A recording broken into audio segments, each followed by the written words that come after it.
Chapter 6, Invitation to the White House. The President of the United States will now address you, announced the loudspeaker voice in the lobby of the Space Hotel. Grandma Georgina's head peeped cautiously out from under the sheets. Grandma Josephine took her fingers out of her ears, and Grandpa George lifted his face out of the pillow.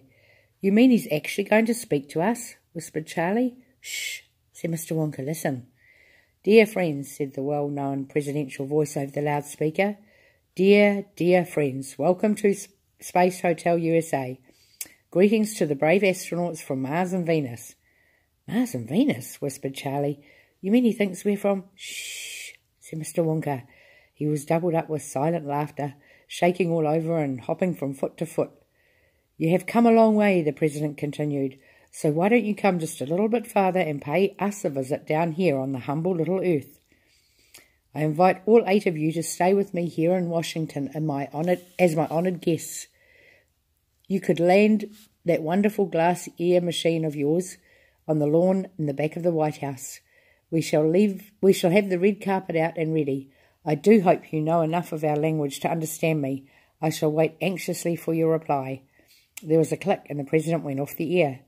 "What a fantastic thing," whispered Grandpa Joe. "The White House, Charlie. We're invited to the White House as honoured guests." Charlie caught hold of Grandpa Joe's hands, and the 2 of them started dancing round and round the lobby of the hotel. Mr. Wonka, still shaking with laughter, went and sat down on the bed and signalled everyone to gather round close so they could whisper without being heard by the hidden microphones. "They're scared to death," he whispered. "They won't bother us any more now, so let's have the feast we were talking about, and afterwards we can explore the hotel." "Aren't we going to the White House?" whispered Grandma Josephine. "I want to go to the White House and stay with the President."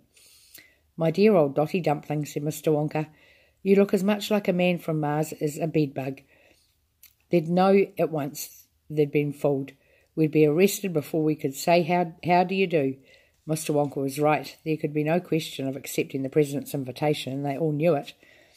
"But we've got to say something to him," Charlie whispered. "He must be sitting down in the White House this very minute waiting for an answer." "Make an excuse," said Mr. Bucket.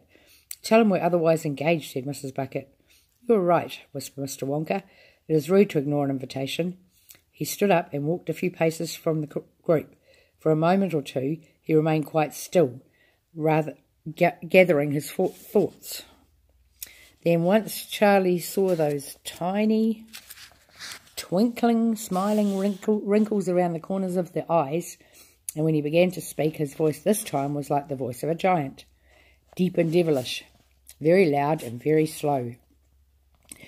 "In the quelchy, quoggy Sogmire, in the mashy, midious harshland, at the witchy hour of gloomness, all the grobes come oozing home. You can hear them softly sliming, glissing, hissing, oh, the slubber. All those oily, boily bodies oozing onward in the gloam. So start to run, oh skid and daddle, through the slubber, slush and sozzle. Skip, jump, hop, and try to scaddle. All the grobes are on the roam." In his study 240,000 miles below, the President turned white as the White House jumping jack rabbits. He cried, "I think they're after us." "Oh, please, let me blow them up," said the Chief of Army. "Silence," said Miss Gibbs. "Go stand in the corner." In the lobby of the Space Hotel, Mr. Wonka had merely paused in order to think up another verse, and he was just about to start off again when a frightful, piercing scream stopped him. The screamer was Grandma Josephine. She was sitting up in bed and pointing with a shaking finger at the lifts at the far end of the lobby. She screamed at once, still pointing, and all eyes turned toward the lifts. The door of the one on the left was sliding slowly open, and the watchers could clearly see that there was something thick, something brown, something not exactly brown, but greenish brown, something with slimy skin and large eyes squatting inside the lift.